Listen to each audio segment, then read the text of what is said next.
விஷ்ணு சஹஸ்ரநாமம். இன்று ஒரு திருநாமம் 121ஆம் திருநாமம்.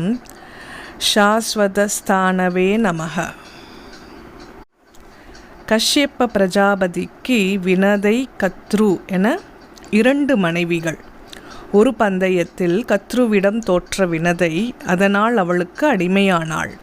அந்த வினதையின் மகனான கருடன் தன்னுடைய தாயை மீட்க என்ன வழி என கத்ருவிடமும் அவளது பிள்ளைகளான நாகப்பாம்புகளிடம் கேட்டார். நீ பெரிய பலசாலியாக இருக்கிறாயே, நீ தேவலோகத்திலிருந்து அமுதத்தை கொண்டு வந்து எங்களுக்கு கொடு. அவ்வாறு நீ தந்தால் உன் தாயை அடிமைத்தலையிலிருந்து விடுவிக்கிறோம் என்று அவர்கள் கூறினார்கள். உடனே தேவலோகத்தை நோக்கி புறப்பட்டார் கருடன். அமுதத்தை எடுக்க சென்ற கருடனை எதிர்த்து தேவர்கள் அனைவரும் போரிட்டார்கள். அவர்கள் அனைவரையும் தனி ஒருவனாக எதிர்கொண்ட கருடன் அந்த கடும் போரில் வெற்றி பெற்றார். இறுதியாக இந்திரன் கருடனை தாக்க வந்தான். அவனையும் வீழ்த்திவிட்டு அமுதத்தை எடுத்துக்கொண்டு திரும்ப வந்தார் கருடன். வரும் வழியில் கருடனுக்கு ஒரு சிந்தனை. அமுதம் அமுதம் என எல்லோரும் கொண்டாடுகிறார்களே, அதை பெறுவதற்கு நாமும் இவ்வளவு முயற்சிகள் மேற்கொண்டு யுத்தமெல்லாம் செய்திருக்கிறோமே, அதனால் கத்ருவிடம் கொடுப்பதற்கு முன் அந்த அமுதம் எப்படி இருக்கும் என நாம் சுவைத்து பார்த்துவிட வேண்டும் என ஆவல் கொண்டார் கருடன்.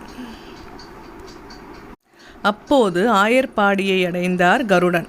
அங்கே யமுனை கரையில் உள்ள கடம்ப மரம் ஒன்றில் அமர்ந்து அமுதின் சிறு பகுதியை எடுத்து சுவைத்தார்.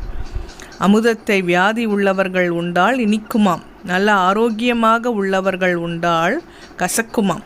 கருடனுக்கு அமுதம் பாகற்காயை விட கசப்பாக இருந்தது.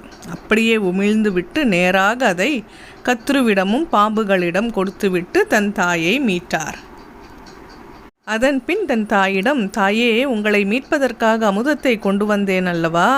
வரும் வழியில் ஒரு மரத்தில் அமர்ந்து அந்த அமுதை சுவைத்து பார்த்தேன். அது வெறும் கசப்பு சாறுதான், அதில் எந்த சுவையும் இல்லை. இந்த கசப்பு சாற்றுக்காகவா இவ்வளவு சிரமப்பட்டு தேவர்களுடன் போரிட்டு இத்தனை முயற்சிகள் எடுக்க வேண்டும்?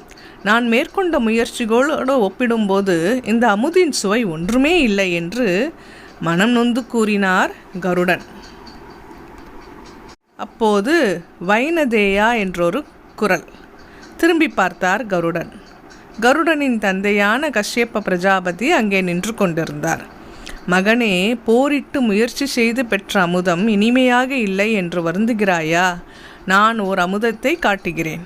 அதை பெற நீ போரிடவும் வேண்டாம், முயற்சி செய்யவும் வேண்டாம். அதை நாவால் சுவைக்க வேண்டும் என்ற அவசியமில்லை. கண்களால் பருகினாலே போதும். திகட்டாத, ஆறாத, அள்ள அள்ள குறையாத அமுதமாக இருக்கும் என்றார். அதென்ன அமுதம் என்று கேட்டார் கருடன். கஷ்யப்பர் கருடனை கும்பகோணம் ஸ்ரீ சாரங்கபாணி பெருமாள் திருக்கோயிலுக்கு அழைத்து வந்தார். ஆறாவமுதமாக விளங்கும் பெருமாளை காட்டி, இவர்தான் நான் சொன்ன அமுதம் என்றார் கஷ்யப்பர். ஆறாவமுதனின் எழிலால் ஈர்க்கப்பட்ட கருடன் கைகூப்பியபடி கர்ப்பகிரகத்தின் எதிரில் அமர்ந்து கொண்டு அந்த பெருமாளின் அழகாகிய அமுதை பருகத் தொடங்கினார். சாரங்கபாணி பெருமாளின் கர்ப்பகிரகத்தின் முன்னே ஆறாவமுதை பருகியபடி ஆதர்ஷ கருடன் என்ற திருநாமத்துடன் கருடன் எழுந்தருளியுள்ளதை இன்றும் நாம் தரிசிக்கலாம். இந்த சரித்திரத்தை வில்லூர் ஸ்ரீநிதி சுவாமி சாரங்கபாணி பெருமாள் குறித்து ஒரு ஸ்லோகத்தில் தெரிவிக்கிறார். தேவலோகத்து அமுதத்தை பெற கடும் முயற்சிகள் தேவை. அவ்வாறு முயன்று அதை பெற்று சுவைத்தாலும் அவ்வளவு இனிதாக இருப்பதில்லை. ஆனால் திருமாலாகிய ஆறாவமுதமோ பெறுவதற்கும் எளியவர், எவ்வளவு அனுபவித்தாலும் திகட்டாத இனிமையுடனும் விளங்குகிறார் என்பது அஸ்லோகத்தின் பொருள். சாஸ்வதக என்றால் எப்போதும் என்று பொருள். ஸ்தானுகு என்றால் இனிப்பவர் என்று பொருள். எப்போதும் அடியவர்களுக்கு அமுதமாக இனிப்பதால் திருமால் சாஸ்வதஸ்தானுகு என அழைக்கப்படுகிறார். அதுவே சஹஸ்ரநாமத்தின் 121வது திருநாமம். சாஸ்வதஸ்தானவே நமக என்று தினமும் சொல்லி வரும் அன்பர்களின் வாழ்க்கை எப்போதும் இனிக்கும்படி திருமால் அருள் புரிவார். ஓம் நமோ நாராயணாய. சர்வம் ஸ்ரீ கிருஷ்ணார்ப்பணம்.